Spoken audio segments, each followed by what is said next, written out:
Across continents, cultures, and cities, the built environment reflects how we live, work, and connect. From architecture and engineering to construction and infrastructure, this podcast is a space to explore, understand, and reflect on our global industry. I am Aytan Soyunlu, and this is the AEC Global Podcast, exploring the ideas and processes behind the AEC world. Welcome to our AEC Global Podcast. Today, I want to introduce our guest, Zahra Hatami, architect and project manager in Paad Architect, Iran. Thank you, Zahra, for joining us today in our podcast. And it's really our pleasure to have you here. Thanks for having me. Thank you. Zahra, could you please introduce yourself to our audience? Sure. I'm Zahra Hatami, and I'm from Sudan, and I'm an Iranian architect. Yeah. Mm-hmm. Where are you originally from, and where are you currently based? Currently, I live in Tehran, and I originally from Iran. How would you describe yourself beyond architecture? I believe myself as a creative thinker or a problem solver. And I'm interested in art, culture, and absolutely architecture. And I really keen on just adventure in human experiences, daily human experiences, and this interest naturally shaped my life. Zahra, where did you study architecture, and how this education shaped your perspective? Yeah, I studied in Tehran University, and I continued with learning in private institution and individual. Because I thought at that time the university environment imposed some limitation, and you can develop your actually approaches and idea Imagination. yeah in that area. But thanks to private institution in Iran, and they get together plenty of professional architects together, and they offer some lectures, some classes about theory of architecture and disciplines.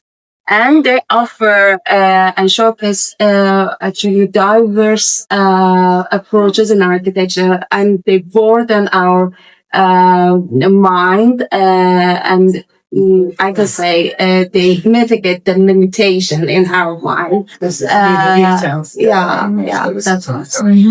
And we just learned new ideas. We just encountered diverse approaches, and we can continue to adventure in architecture. This question is really interesting for me, that to know how your interest started to be architect. Yeah, I usually make jokes, so that's my brother fault. Yeah, honestly, my interest shaped when I was a student in high school. I had a chance to observe closely the process of architecture from initial ideas to just develop the concepts, and that encouraged me to learn architecture and study art. Do you see architecture more than a technical profession, or cultural or artistic practice? Like, why I'm asking that? We have some universities called like construction and architecture university. We have some university called architecture and art university, and their education always differ. So how you see architecture? Simply saying both of them. For me, architecture is both a technical profession and cultural and artistic practice. And they're inseparable. And actually, on one hand, architecture requires precision and technical knowledge to actually shape your drawing, your idea to a real project. And it is essential to enhance your technical knowledge. Because I have experience, I have plenty of experience in during my working. For example, you just offer your ideas to clients, and it is architectural, and it's satisfying you as an architect. It has diverse values in discipline, in architectural values. And but in other disciplines that engage to construct this idea have no sufficient knowledge to actually enhance and develop this idea to shape this. And for this reason, I believe that all architects should know the technical, technical fields, civil, mechanic, and others, and to just offer and be a real problem solver. I think the one important part of all architects is being the problem solver, to just make the idea to real subjects. Exactly. Is it like we may have some art, something we can show to explain ourselves? We need this technical knowledge, right? For example, if I make say some example, one of our project in Paad Architect, working canopy, we just shared that idea that the coffee, mobile coffee bar, detached from the base building, existing building, and we have to just say how it would work, and this and at that time, just with the knowledge about the structure, about the mobility. And we searched a lot. Our team had a actually deep search in technical things to just develop this idea. And we insist that because we just want to make our idea succeed. Because not all the time all the things are good with us, Yeah, unfortunately. In that case, we have to really explain and show them that we could do that. Yeah, we should offer some solution, because actually their approaches and their attitudes is not one we have the board and they attitudes about the project. Architecture means that. Yes. Bella, which architects or architectural project are influenced you most and why?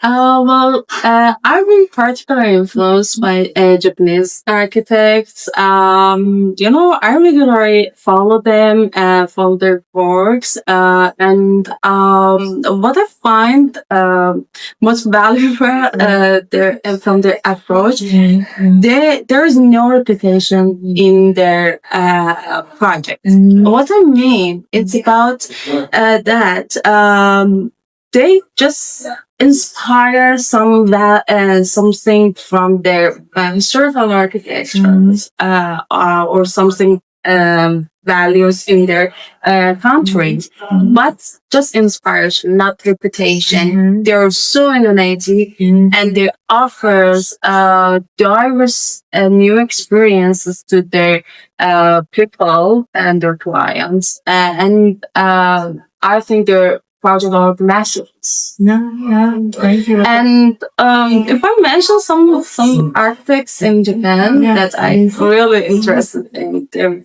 work, I follow Ishigami and Fujimoto's works. They're so innovative, and they offers actually different approaches in different period of the time and in within the architectural discipline. It is interesting, and I know that it is very important. And one other architect that I really admire him is Kiko Take.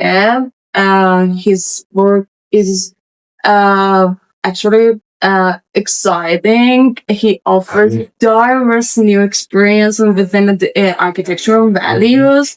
And I think they're amazing, and I truly admire them because they actually balance in some fields like concept, structure, and experience, and with the sensitively, and it is very demanding. Yeah. Yes, Zara, when we work together in a university library, I noticed that you are very drawn to architectural historical books.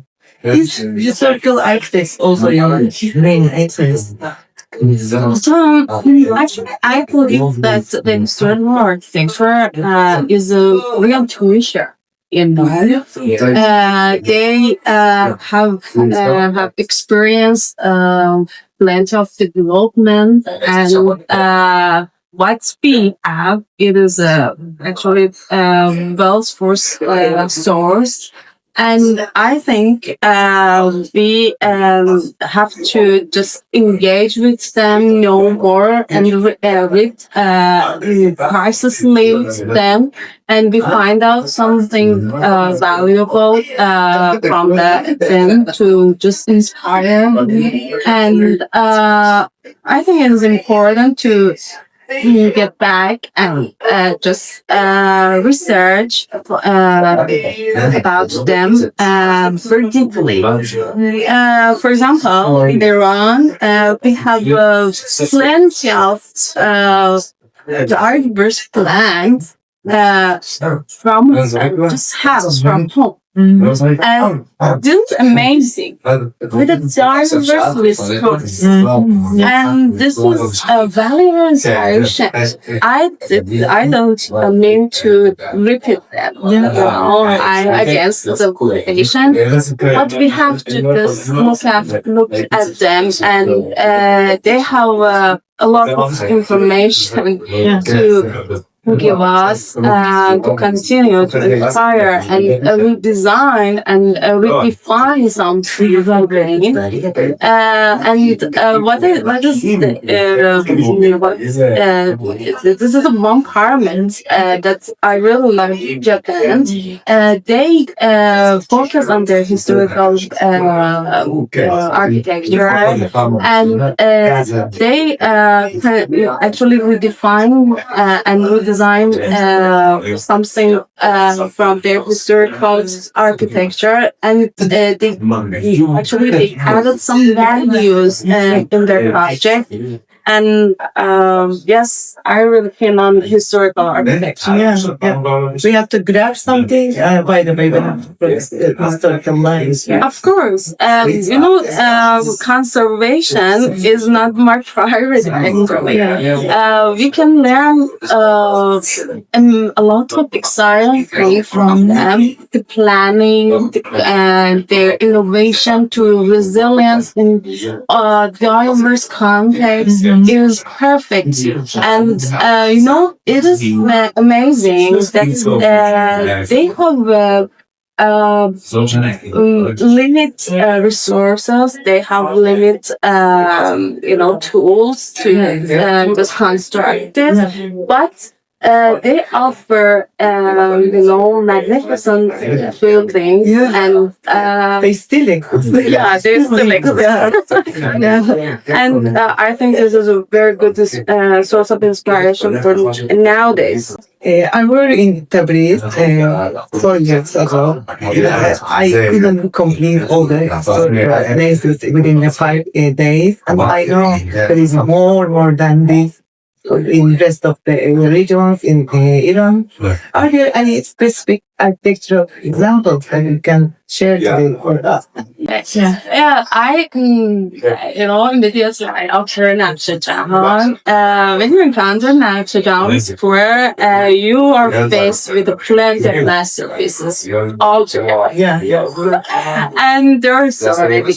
And, you don't see any reputation in all of the buildings in there. Actually, they don't fall blindly any standards. All of them have their approvals, have their standards, and have their own innovations. It is amazing. And I always when go to that square and visit that square, I just ask myself how ambitious and creative that architects were, and it is brilliant. So now, when we start our project as an architect, we always at the beginning focus on aesthetics because we are architects. We want to put our science, we want to use our imagination. At the same time, this product should have a function because it should work, it should complete all the requirements. Together with this, we should also focus on innovation according to the amount of time using new technology. What do you think about that? Like, when you started your project, what was your main priority? Functionality, aesthetics, or innovation? I see. Actually, my first priority is innovation. But of course, it depends on your project. Use paper-based project. You just draw and just draw the architectural pieces, or you have a client. I explained the client. Because it is challenging. If we just draw ourselves, is a dream. It's all architect's dream. But when we encounter clients, they have actually lots of fixed priorities. And they're unchanged. There's no flexibility to change. And at the first time in office, we just actually list them, and we think how we can deal with them. And we create our concept based on them. Do not destroy some our ideas and our concepts. For example, we offer some alternatives to clients, and we have a plenty of meetings to negotiate them, to convince them it is works for you, it is suitable for your priorities, and it is very demanding task. Actually, it's very challenging and frustrating. But it is usual path for all architects to just shape their ideas. And in summary, I can say my first priority is innovation, but I pay attention to the client's priority. We have to have influential negotiation with them to just shape our idea. Can you tell us about the current state of architecture in Iran? The current state of architecture in Iran faces several challenges. Actually, every day as an architect, you face a constant, rising costs, economic pressure, war, inflation, and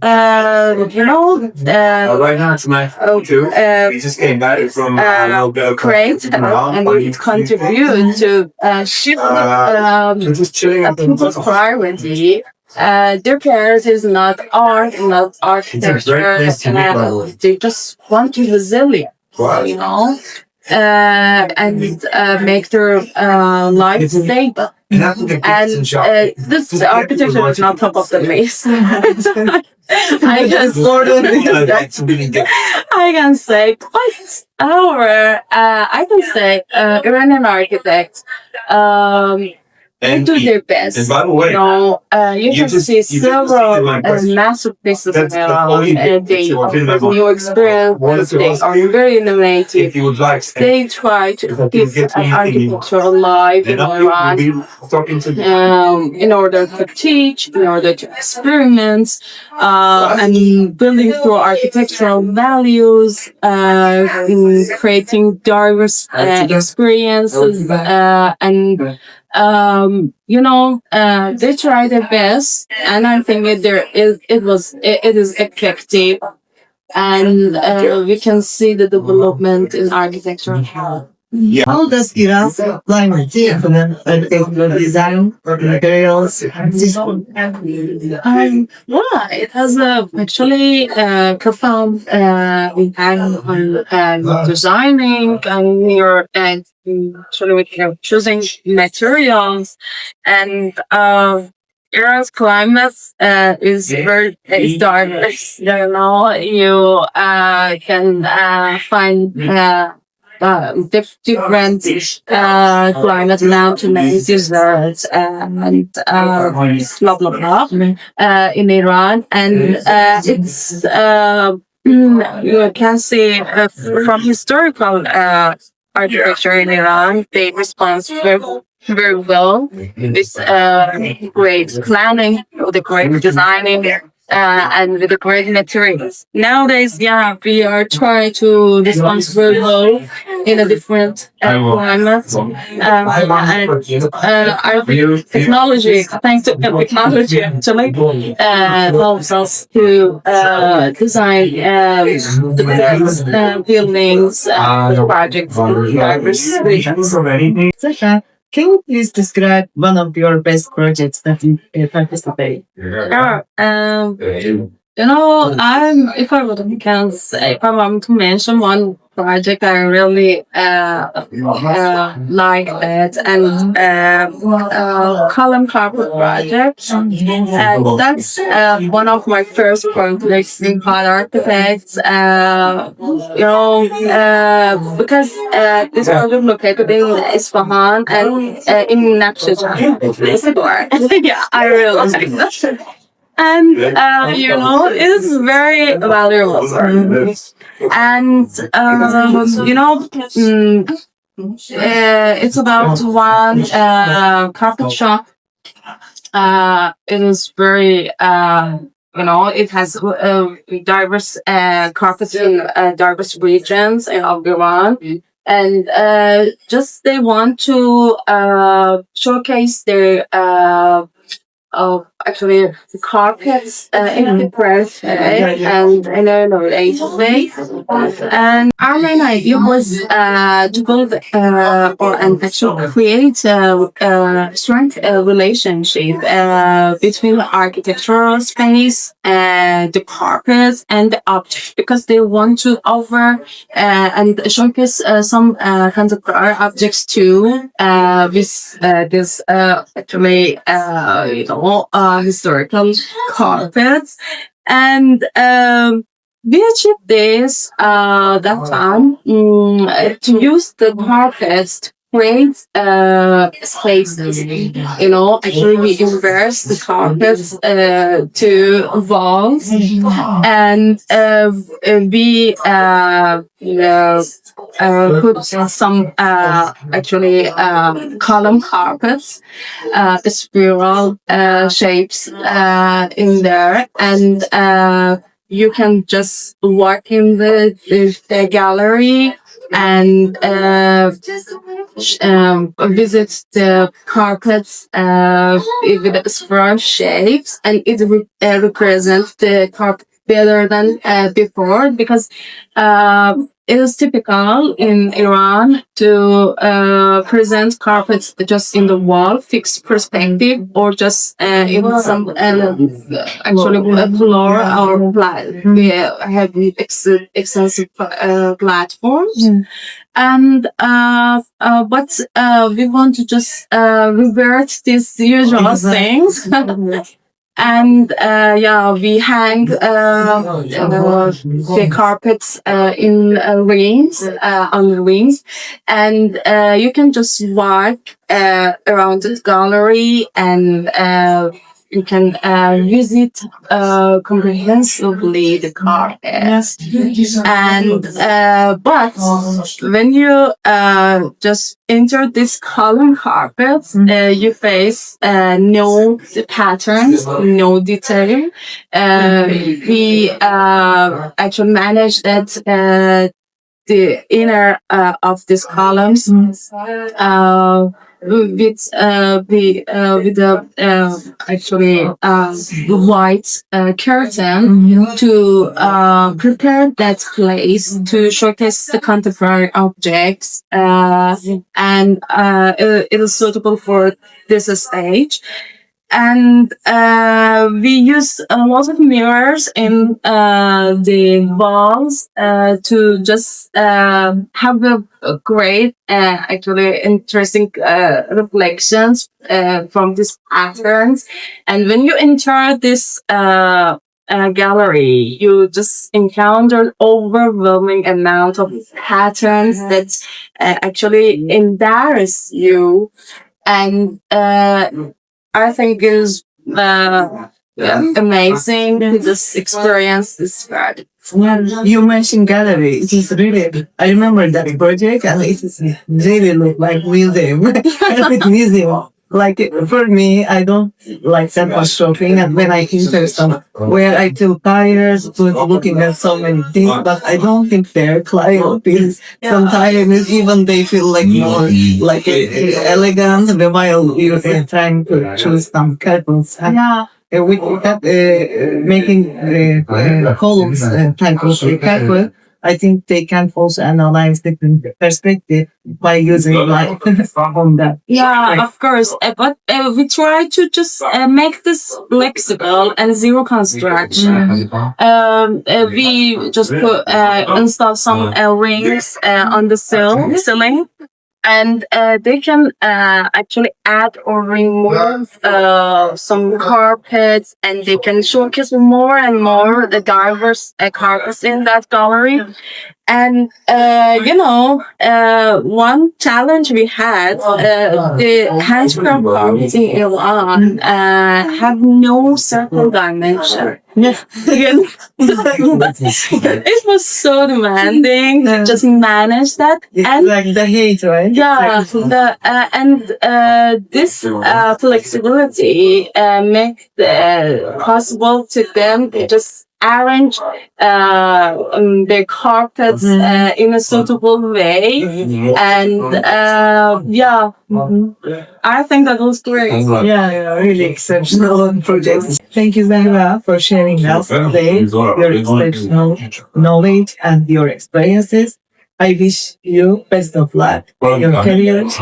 Thank you again. Thank you, pleasure is mine, and thank you for having me.